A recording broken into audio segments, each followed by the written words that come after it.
Good morning. My name is Jayesh. I am 41 years old. I live in Bhopal, and I'm very pleased to share some of my life lessons which helped me to enjoy my life. So, at the age of around 35, there were three issues which I was facing. The first thing was I was not really happy, though a lot of people, my family, my friends, my colleagues, they were cheering me up for whatever good I had done in my life, personal life, official life. But I was not really happy. Deep inside my heart, I was cheerless. And the second problem was I was discontented, though I was getting good deal out of this world. I mean, I was giving less than what I was getting, so there shouldn't be any feeling of discontented, but I was discontented. And the third problem which I was facing was a fear that I'm juggling with too many things, and something I might drop in the process. There might be something which I'm not even considering, which might come back, which will come back in the future and haunt me. So, with these three fundamental questions in my heart, um, uh, I started my search. So I was very agnostic to the source. I mean, some people suggested that answers will come from religion. Some people said that answer will come from nature. Some people said the answer will come from scientific inquiry. But I was really open-minded, and uh, I just kept those questions alive. There was an option to actually ignore those questions and draw, and start taking more fun in the worldly activities. But I was seeing that every act of making myself happy was actually making me more sad. So the search was a life or death kind of question for me. So I just I just kept meeting people, going to places, reading a lot of scientific literature. I also started following some of the religious advices and texts, and then slowly I was able to get inputs which helped me solve some of these issues. So today I will share some of scientific uh, studies which acted like a critical input in my search.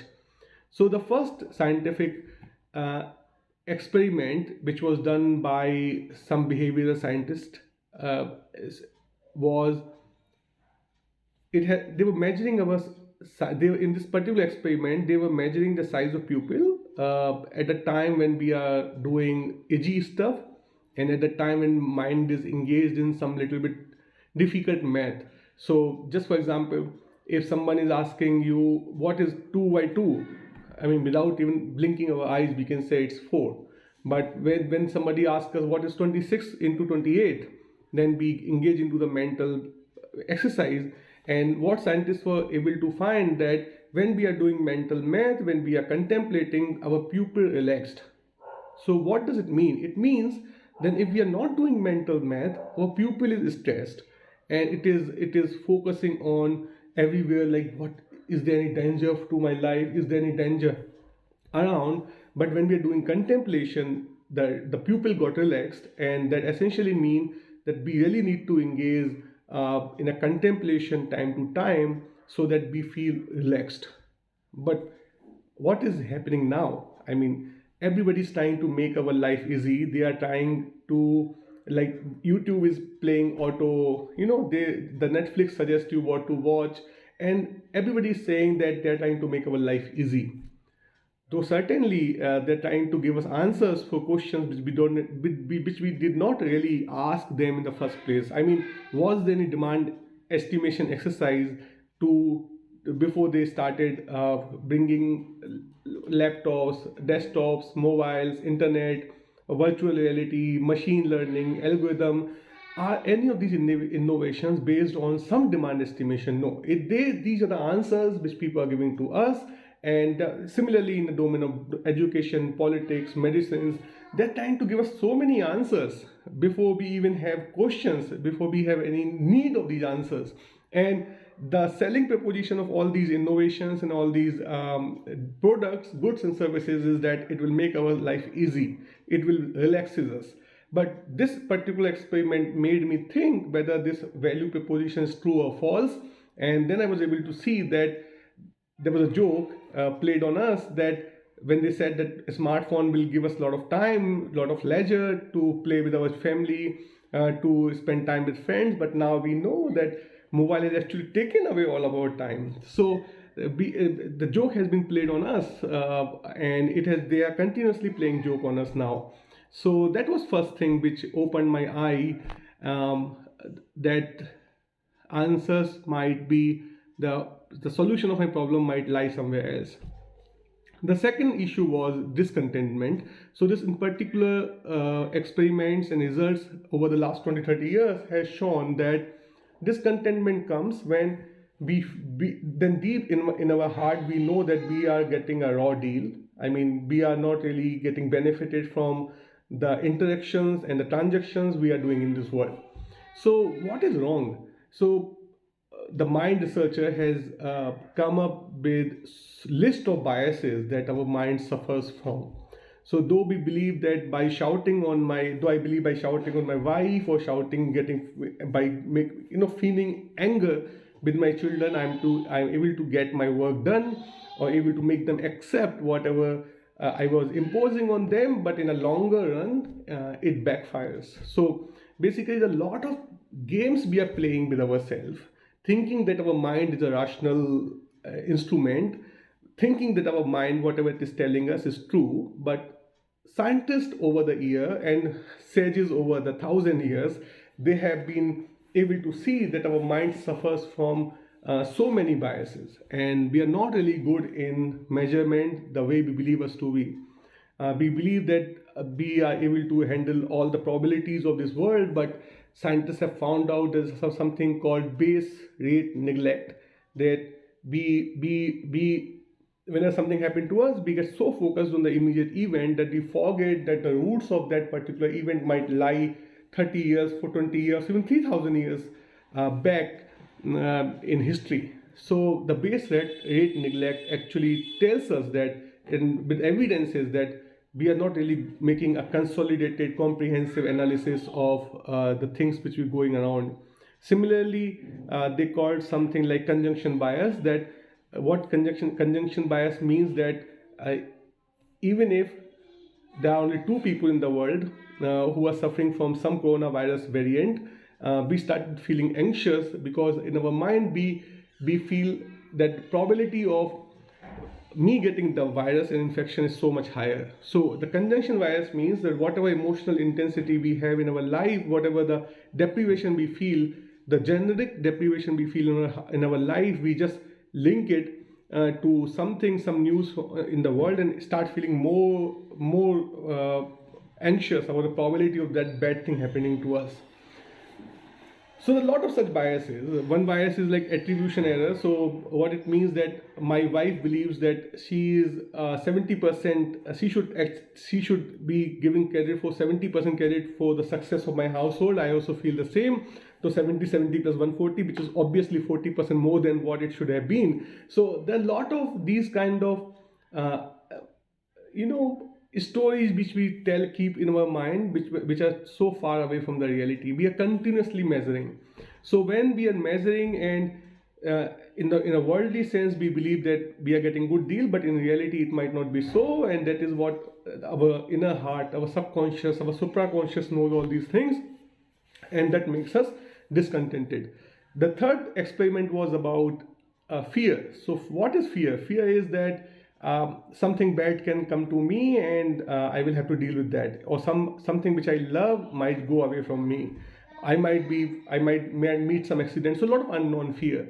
So, and when this particular experiment on the willpower was conducted, and it gave me a narrative that willpower is not something which help us do things in the outside world.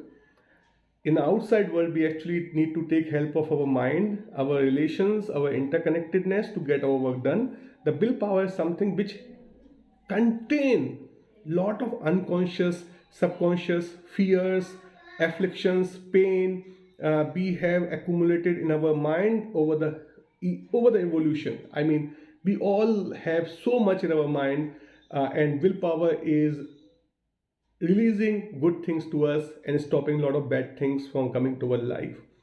The problem comes when we use this willpower to achieve the material pursuits, to make our life easy, to we start using willpower to compare with people and go after things which we don't really need. We use willpower to break our connections with fellow people. And when we burden this willpower for the external world, for the achievement in the external world, the willpower is not able to take control. All these demons of our memory, then they come in our life.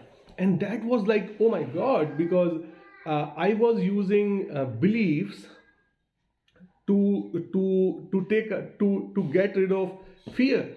And and the belief itself, saving those belief itself become difficult in the changing worldly context. So belief was not belief in the so many answers of the world is making me more fearful, because the in addition to whatever else I want to avoid or attract in my life, I'm also supposed to safeguard my belief now. So with these three experiments, I realized that answers are different than what people tell us. Instead of uh, instead of taking help of social media to take away my sense of boredom, to drink alcohol and to drown myself in a gossips with my friend, I thought that though it takes away the problem temporarily, but the problem comes back and haunt me further.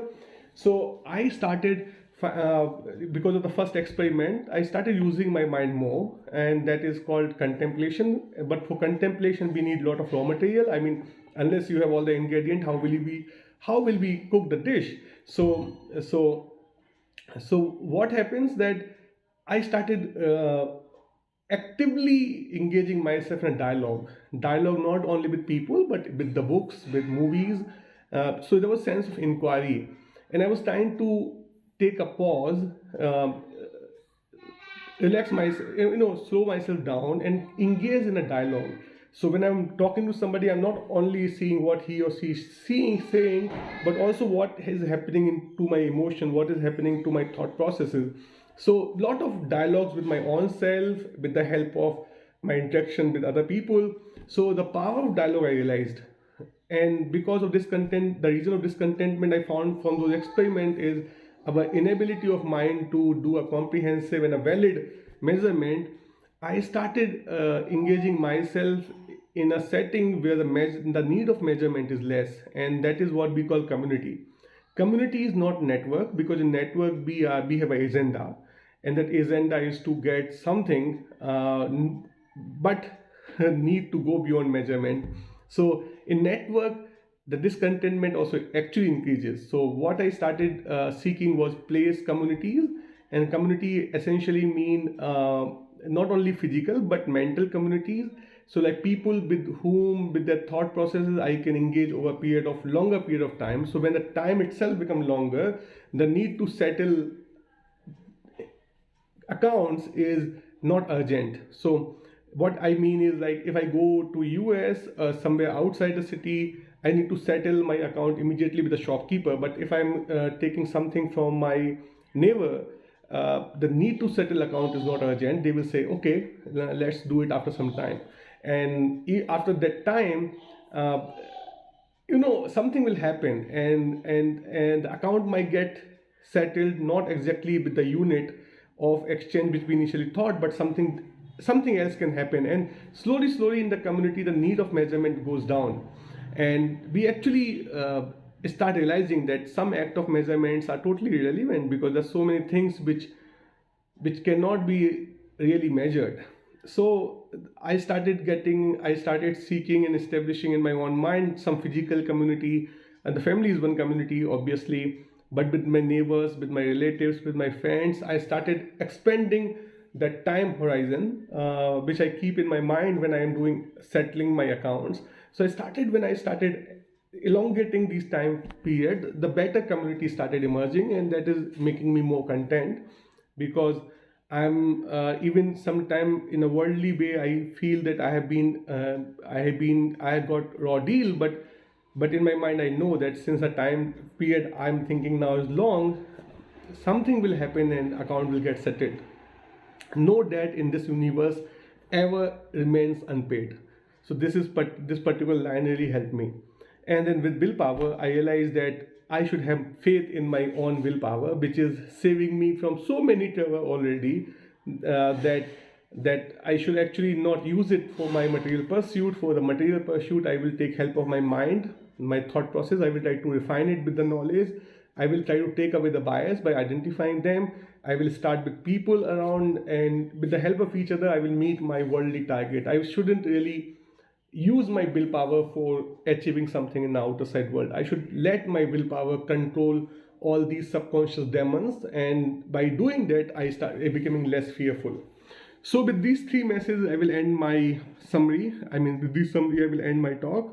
The first message is that whatever answers, innovations, goods, and services we are offered now, they're not making us relax. They're actually taking away the opportunity to reflect and contemplate, and that is actually making us more anxious and cheerless. The discontentment, the more we measure, however we try to get good deals from the outside world, more we measure, the more discontented we will feel. So we actually should try to seek shelter in the communities. Communities are essentially more than one people, where we have taken a longer time horizon to keep track of our accounts and settlement. So that is what helped me going beyond little bit by going beyond measurement in some aspects of my life and feel more contented.